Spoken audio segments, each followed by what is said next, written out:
I definitely believe that every one of us have been a manipulator somewhere, somehow in our entire life, or we have been manipulated by someone, which is either we didn't realize or we've realized, but we just allowed ourselves to be manipulated. If you found the one, you should never give her up. I think it's the way life changes when in love, yeah. I surround my soul with the positivity. That's why I don't worry about the things that I don't see, yeah. These days I don't worry about much. Hi, how are you doing?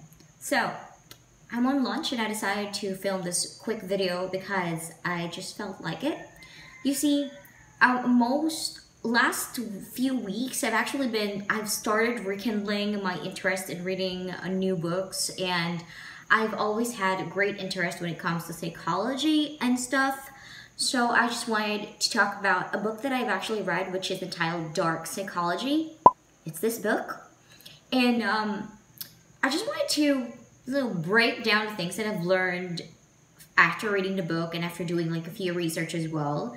And based on my experience and based on, evaluated experience that I've received from and heard from other people, I think this would be a great topic that we wanted to discuss because, I definitely believe that every one of us have been a manipulator somewhere, somehow in our entire life, or we have been manipulated by someone, which is either we didn't realize or we've realized, but we just allowed ourselves to be manipulated. Now, I know that you're quite curious about the title down below, saying that things I learned about manipulation, toxic relationship, and ways to avoid it. Because I wanted to talk about this because not all people are talking about being in a toxic relationship, being manipulated, and how to get out of it. What people usually say is that we usually complain about it, but at the end of the day, we just still repeat the same mistake that we do, and we are still stuck in that shithole doing nothing. So I hope all the information and the bullet points that I'm going to be pointing out in this video will help you somehow, somewhere in your relationship. This is applicable with family relationship, friends, or even with your intimate relationship with someone, regardless of the age, the gender, or whatsoever. So, I just wanted to say that I am not a professional, by the way. So I am not a psychologist, a therapist, or whatsoever. The reason why I made this video is it's actually a great help where I seek books that have helped me a lot myself for development. And I wanted to also create a video like this, and maybe, this is designed for you, yourself, to start assessing your relationship and yourself as well if you need help, and to seek help. So first things first, we wanted to know more about what is dark psychology. So let me just pull up encyclopedia real quick because we just wanted to be sure that we got the right definition here. I'm actually in front of my two screens computer right now. I'm in my working station. So let's talk about this real quick since we have like an hour to talk about it. Now, according to Wikipedia, no, it's not Wikipedia. I'm going to go with Centelli.com. According to this, these are the main definition of dark psychology. So dark psychology is the use of manipulation, control, and coercion. Coercion. How do you read that shit? Coercion. Coercion. Coercion. Okay. The practice of persuading someone to do something using by force or threats. Okay, let's go back. So dark psychology is the use of manipulation, control, and coercion for purposes that can benefit the wrongdoer or just one person, one party, and the harm, or it restricts the freedom and power and delates or decrease the self-worth and love of the person on the receiving end. So, does that sound a little bit familiar? I know some part of our lives we have experienced something like we are being forced to do something, or we are being manipulated to do something, or we are in a relationship that feels like so draining that instead of being in a relationship and have like a support system to support you and help you out in situations that you need most, you end up, you know, being in a relationship that is like, meh, I'm almost dying. You are physically tormented, though this is not applicable for all relationships. Sometimes relationships are like, you are not getting abused physically, but you are getting abused emotionally and psychologically. So, first things first, I have here a bullet that I've actually prepared according to the things that I've learned and understand from the book Dark Psychology. I wanted to point out that I am not whatsoever a therapist or professional, but these are the things that I learned from the book. And there's great advantage of reading and doing self-help because you eventually realize it yourself, which is way better than having someone to push it all into your throat and into your brain. And because sometimes we have like our self-deception, we deceive ourselves. Sometimes we do selective hearing. You know about selective hearing, but it means that we somehow select the things that we wanted, or you know, dissect the words that are given to us, and we just shove aside those words that we feel like the words that we don't want to hear. We just listen to the words that we really want to hear. So it's, at the end of the day, it's like you are understanding the advices that you are getting. You are like getting all the advices that you're hearing, but you are definitely not applying everything that you are getting because you just wanted to select the things that you wanted to hear in the first place. That's selective hearing. Now, first things first, since we've understood what dark psychology is, dark psychology has always been part of our life. You like it or not, we've always been manipulated someone, and we've also become a manipulator. We have been manipulated by someone, and we've also have been a manipulator somewhere, somehow in our life. Let me give you an example. Have you ever experienced those moments in your high schools or elementary days that wherein you don't want to go to school and then you pretend that you're sick? You pretend that you wanted to go out with your friends and doing assignments, but the real deal is that you're just going out for a concert or you're just going out with your boyfriend without your parents knowing. That is manipulation, my friend. You know, when we say manipulation, it's somewhat doing you devise certain lies and excuse to make the other person do what you wanted to do, to make that person do your bidding. And a great example of this is our childhood days wherein we pretend that we are actually sick so that our parents just let us sit in the house and eat our favorite food and, you know, don't go to school. I know you've experienced that as well because I did a lot of times. Now, dark psychology has always been part of our lives, and I'm not saying this because I am clean myself, because I have experienced this myself as well, as what I mentioned a while ago. And there's always like a benefits and disadvantages when it comes to dark psychology. I wanted to point out the fact nobody in this world would say that they haven't ever been manipulated someone, because we did. And we've also have been manipulated by other people without us knowing. And that exists. I have been manipulated multiple times by my daughter, saying that she's bored and she's sad, and so that I can allow her to use her laptop and watch another set of new 1, 2, 3, 4 or Mr. Beast videos, because she's so addicted with those channels. Anyway, number one point that I wanted to talk about is you need to observe and be self-aware. The things that I've learned after reading the book is that sometimes we need to learn the signs of a person that is a manipulator and the signs that you are being manipulated. Usually, the signs that you have been manipulated is the feeling that you feel drained and you feel like you're questioning yourself why you're doing this, but you're still doing it for that person, okay? You are somewhat forced to do it, but with your consent.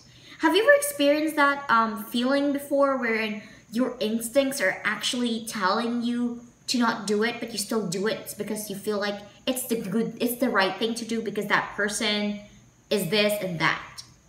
And that is the signs of early manipulation. And people that manipulate other people always have their own patterns, and you have to understand, number 2 points I want to tell you, you have to understand their behavioral patterns. Behavioral patterns of manipulator are somewhat like this. Okay, I can't really fit in this entire video of all the behavioral patterns, but I usually notice, and what I usually understand is that once they start to manipulate you, they usually try to get closer to you, okay? The first things first in the manipulation process is that they wanted to be friends with you. They wanted to have a strong connection with you. They wanted to get your trust. And when you trust that person, the entire manipulation process starts. They want to know more about your your emotional scars, your weaknesses, and wanted you to be vulnerable. And once you show your emotions, that's where they start grasping you in the neck. And once they're quite, close to you and you trust them, at that part, you can't really say that person is a manipulator or you've been manipulated, because you can't really say that all of your friends that you trust are bad people. But right after that, they would usually start making phrases or, advices that at first sounded like subtle and sounded like a direct advice that is good for you. But if you're going to think about it so much, it actually just an advice that is good for them, not for you. Sometimes manipulator act very kind and sometimes give like subtle advices or requests, not asking you to do it forcibly, but it's more of like a request in their end. And since you love them and you trust them, you're going to do it for them. Great example is your boyfriend doesn't want you to mingle with your friends because he probably felt like you are enjoying your life too much and he's miserable, so he wanted you to feel the same way. And he wanted you to cut off all of your ties of all of your friends. So what he would usually say is that you have been friends with them for years now, but I've heard that this friend said something bad about you, and this friend as well said something this about you, and I felt like you're not like that, and I don't want you to feel that way because I know that you're not like that. Somewhere along those lines. They wanted to start a conversation saying that the people that are good for you are bad for you in a way that is not too obvious, and that would make you feel like that person is just the only person that understands you, but obviously that person's just wanted you all by himself. And that is being in a toxic relationship. I've always explained this multiple times in all of my videos that there's no perfect relationship, and there's somehow we have been toxic towards our partner or our friend or our family. But it's the self-awareness, and it's, realizing yourself that we've been doing that and stopping ourselves and changing is the only thing that would make sense.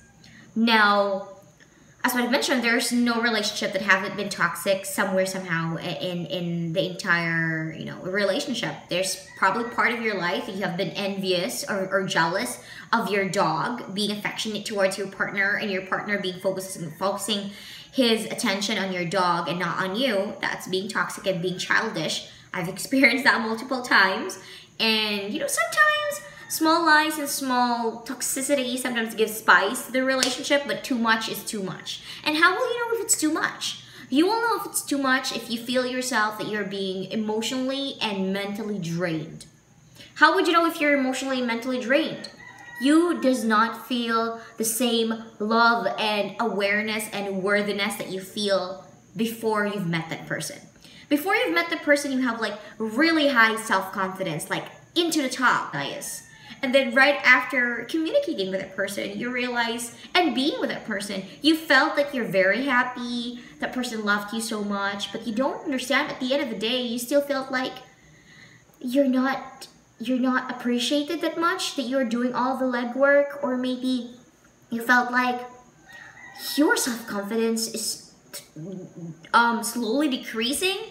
It could have been like that person is making subtle, reactions or comments about your body, saying that your skin is so dark. You should do a glutathione drip because white skin looks good on you.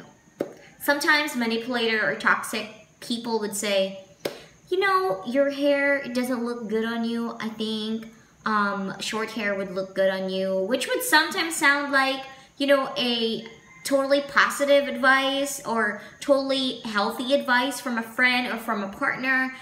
But what if you feel like you really look good with long hair? What if you feel like you really look good with dark skin and you're happy with your dark skin tone, but you feel like doing or changing it because that person felt like and said that you don't really look good on having a long hair or having like a dark tan skin? Sometimes their insecurities, they usually push it onto someone else. And if they felt like that person really shines the most, they wanted to just turn off your shining moments. They don't want you to shine the most and be confident. Sometimes they strike on your self-confidence, making you lose your self-worth and your belief in yourself. And sooner or later, you don't realize, like slowly, that you have actually been getting more insecure and you've lost your self-confidence without you knowing because you trust that person too much.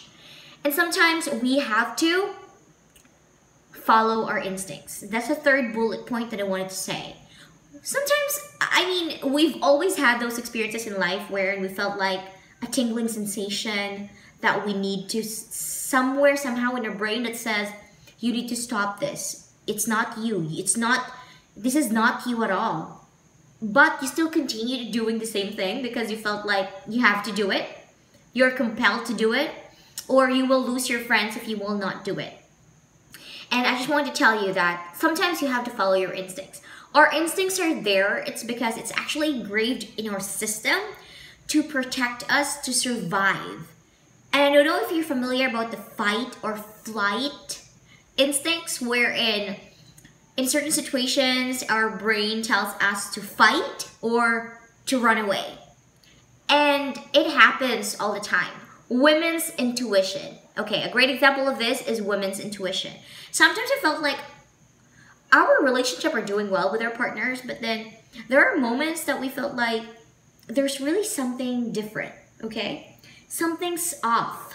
But when you look at your partner, he loves you so much. He gives you a lot of, you know, flowers, chocolates, take good care of you, take good care of your family, but still, you feel like something's off and you don't know why.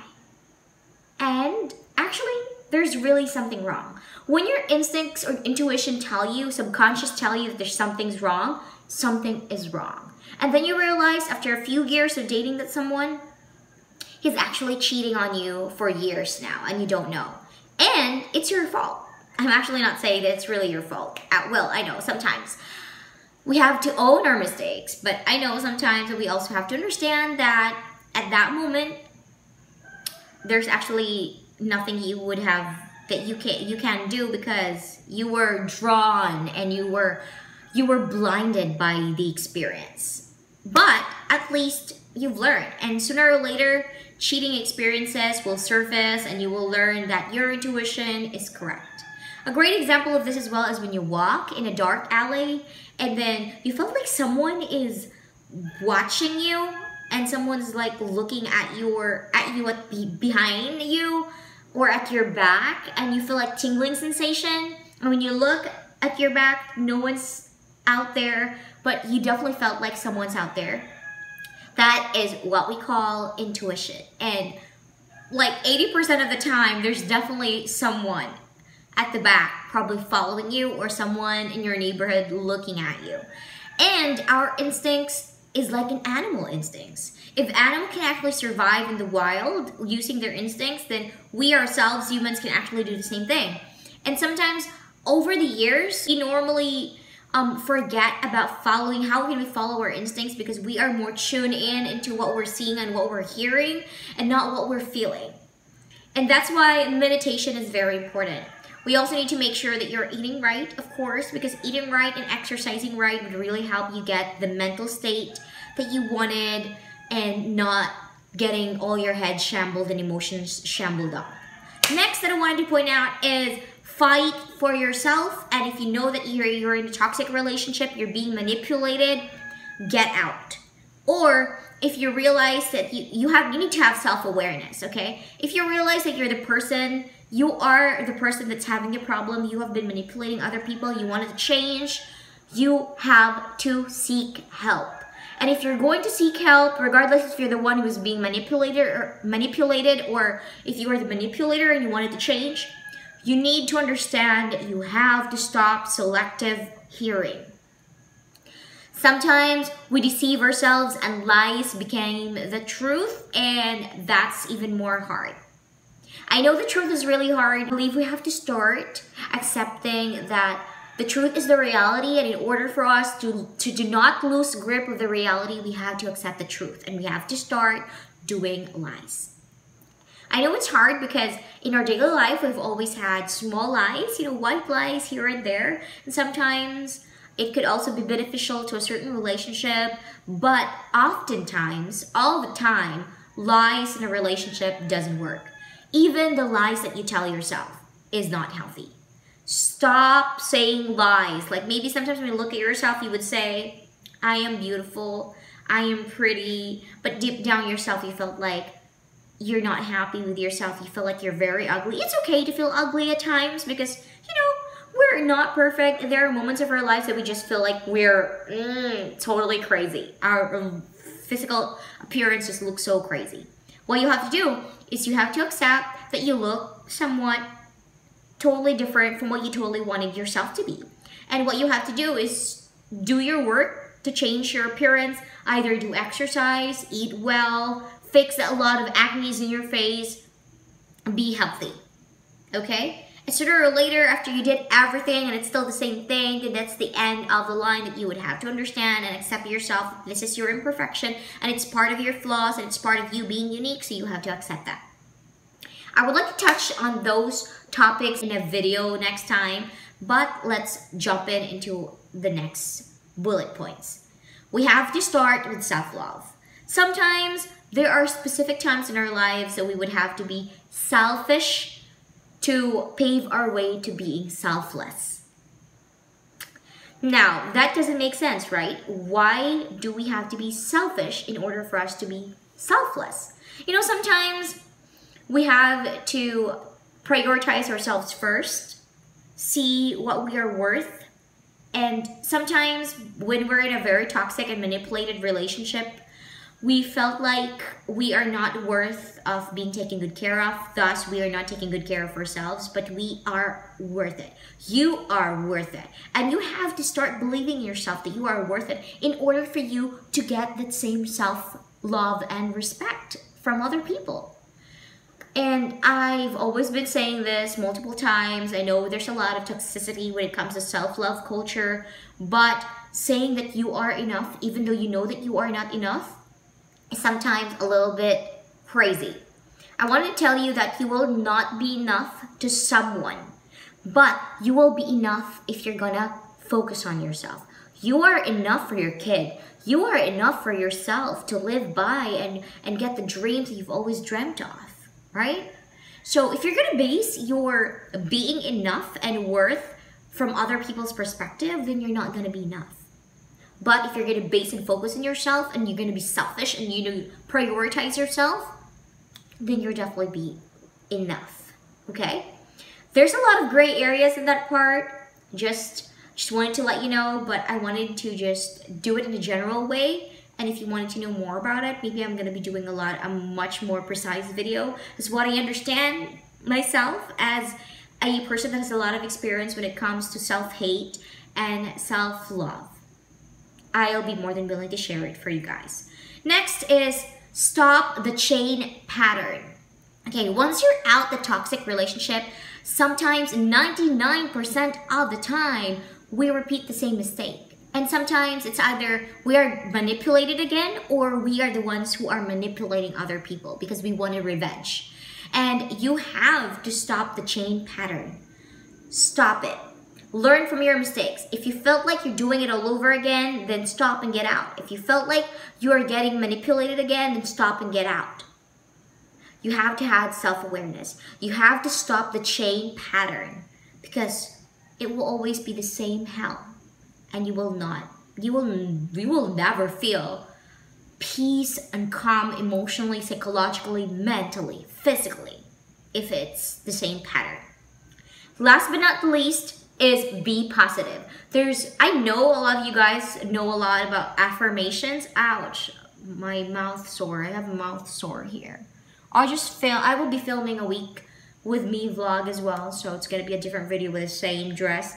I am an outfit repeater because I don't really have a lot of outfit in my wardrobe, but I'm happy about it because, you know, it's cost effective and I don't really have to get a lot of dresses in the near future, like millions of them, because I don't really go out much. But back to our topic. You've probably heard about affirmations. You know, early in the morning, you say something like your own mantra to get a vibe and start your day positively.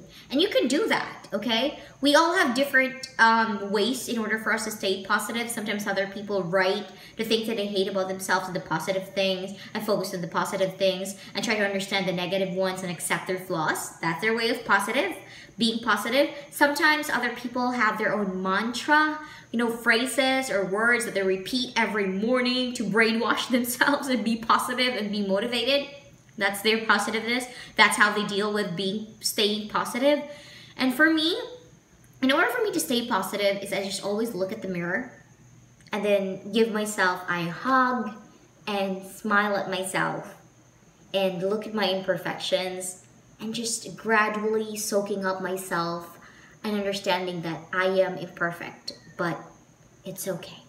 It's okay, self. It's okay. Everything's gonna be okay. Sometimes, if it's not okay, it's still okay. Just be true to yourself. And I just lighten up like a bulb. I just started to be very productive, very happy.